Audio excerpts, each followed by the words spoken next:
भैया जिस तरह ट्रिपल हत्याकांड हुआ उसके बाद से जिस तरह अनुमंडल पुलिस पदाधिकारी पर कार्रवाई कर दिया गया, उनको लाइन हाजिर कर दिया गया, लेकिन उनके नेतृत्व में कार्रवाई हो रहा था। आप लोग भी स्थानीय हैं, भगवानपुर के रहने वाले हैं, आप लोग पीड़ित परिवार के साथ कदम से कदम मिला के चल रहे हैं, लेकिन यह कार्रवाई क्या जायज है, कितना सही है? देखिए, यह तो घटना होना दुर्भाग्यपूर्ण है, लेकिन उससे ज्यादा दुर्भाग्यपूर्ण है इतने ईमानदार और निष्ठावान एक पदाधिकारी को रातों रात ये ट्रांसफर हो जाना। मैंने रात को सुना मैं कि मतलब उनका हो गया। इतने लिबरल और इतने मतलब लोगों से मतलब मिलकर मैं तो गया उनके पास 11 बजे रात तक, वो अपने ऑफिस में कार्यालय में, वहाँ मैं गया तो 2 बार गया हूँ अपने किसी काम को लेकर के। बेचारे बैठ करके एकदम चाय मंगा कर पिलाना और बातों को सुनना, आपके बातों को सुन करके उस पर जो है उस पर विचार करना, विचार करके कि भाई क्या मामला है। सीवान में ट्रिपल हत्याकांड के बाद एक नया मोड़ सामने आ गया है।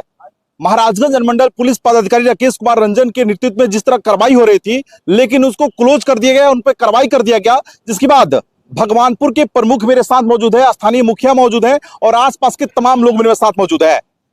जिस तरह बताया जा रहा है कि भगवानपुर में केस में जो अनुमंडल पुलिस पदाधिकारी थे, उनके नेतृत्व में लगातार छापेमारी होती, लगातार उस मामले में कार्रवाई हो रही थी, क्योंकि ट्रिपल हत्याकांड जो था काफी चर्चा में बना हुआ था।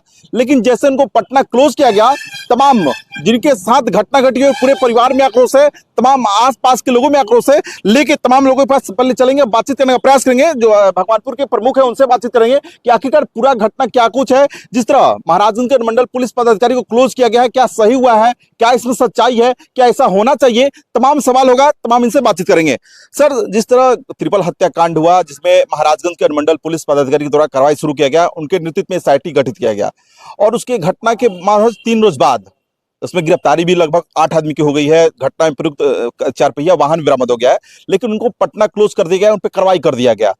आप लोग स्थानीय जनप्रतिनिधि है, प्रमुख है, क्या पूरा मंजर है? सर, घटना हुआ ये तो बहुत दुखद है कि घटना नहीं होना चाहिए, लेकिन डीएसपी साहब के देख रेख में जो चल रहा था, एसआईटी का गठन हुआ था, तो मुझे ज़्यादा इस पर पूर्ण विश्वास है कि डीएसपी साहब ईमानदार आदमी हैं और हर लोग की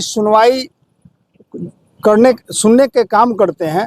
और उनके जैसे एक ईमानदार पदाधिकारी इस बीच अभी जो उनकी स्थानांतरण होती है, ये अच्छा बात नहीं है। चूँकि हम बहुत करीब से देखे हैं कि जब जब मुलाकात होती थी डीएसपी साहब से, तो अपनी समस्या को रखने के बाद तुरंत उस पर कार्रवाई करने का काम करते थे। जनप्रतिनिधि के अलावा जनता के भी बात को सुनने का काम करते थे।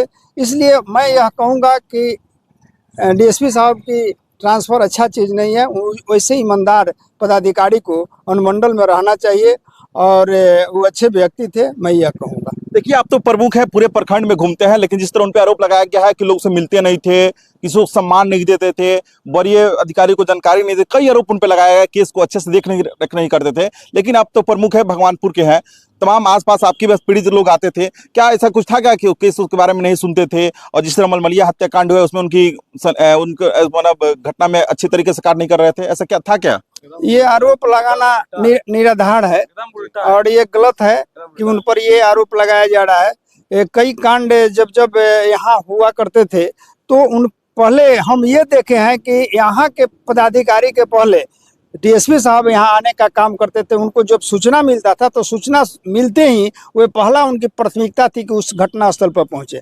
ऐसा मैंने कई घटनाओं को देखा हूँ।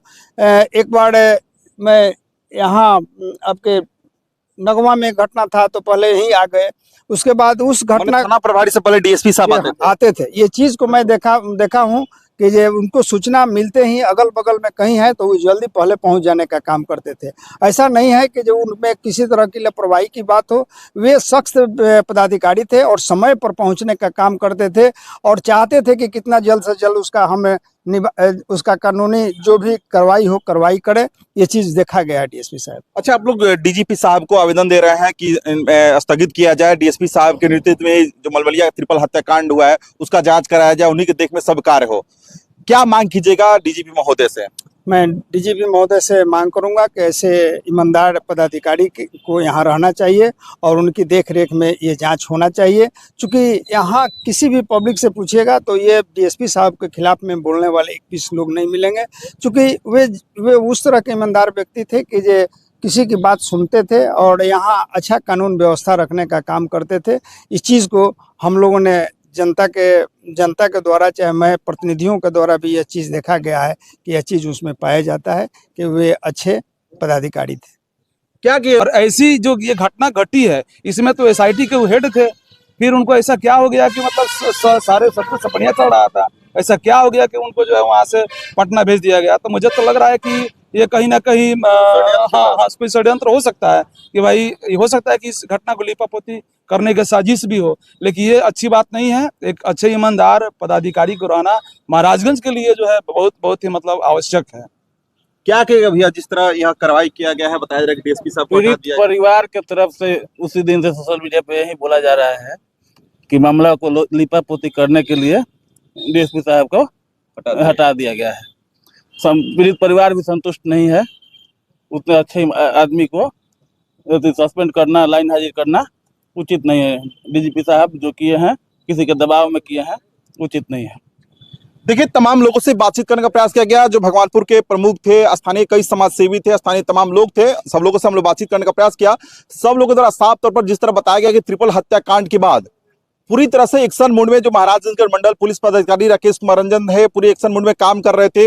बस घटना की कुछ ही देर बाद 7 से 8 आरोपित को पकड़ लिया गया, घटना में प्रयुक्त कार को भी बरामद कर लिया गया, लेकिन उनपे कार्रवाई जिस तरह हुआ है, कई उनपे आरोप लगाया गया है, यह बिल्कुल तरह से गलत है, निर्धार है।